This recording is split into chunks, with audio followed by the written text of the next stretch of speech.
There is a world out there, and even if you decide you don't want to meet it, it's still going to hit you right in the face. Believe me. So, best you start thinking about the world now and what it means to you. What does the world expect Pay it forward. of you? Nothing. Yep. My God, boys and girls, he's classic movie right. right there. I think we actually owned it for a while. I didn't know where it went, but just the whole pay it forward analogy, kid's perspective. Mm-hmm. That's the scene where he's, you know, what does the world expect of you? Nothing. Nothing. But it'll take everything. You know. Yeah. Yeah, nothing, man. Nothing. You gotta work at it. And it takes hard work, and it takes determination, and it's hard. But you gotta carve out what you can carve out sometimes, you know? Yeah, how would you instill that into Wally? How would you instill just to be able to just...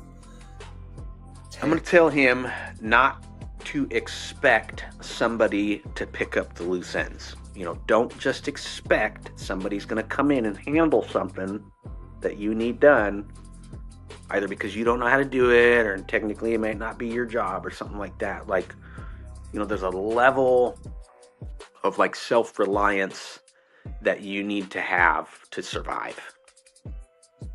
Yeah. And I think that's important. That's very important. Yeah. Just to be able to just know, like, I like how you said not to expect somebody to pick up your loose ends, because you can't really expect somebody to have your best interest or even so much as have your same vision. I think that would man. Yeah. No. Yeah. That's dude, look at the VA. Look at my situation with the VA. All I really need is one doctor. I need my primary care doctor to look at my stuff and go, shit, this guy needs some serious help. And then to get on the VA and be like, what the heck?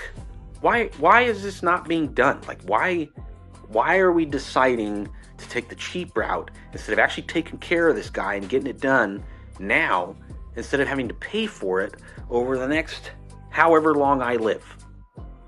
Yeah. That's it, man. Like, that's it right there.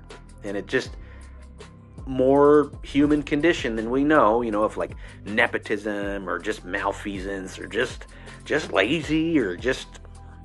That's really interesting too, because like sometimes it just really, really sucks knowing that somebody's not going to pick up your slack, and that you just have to keep doing it with whatever momentum you have built up just to keep pushing forward with it.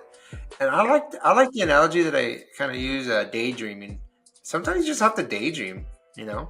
You have to just picture the end of your day and how nice it's going to be, and even though it may not be that, you know, it helps push you through one more day. Yeah, you got to find something to survive for. Because that's really what it is. When you get to that point, you know, at work or whatever, like, you basically just morphed back into survival mode. You know? Yeah. You got to have something to look forward, or you're going to die.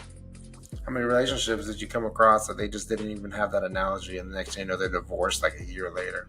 Dude, the amount of FCCs that I saw that happen to was just astronomical.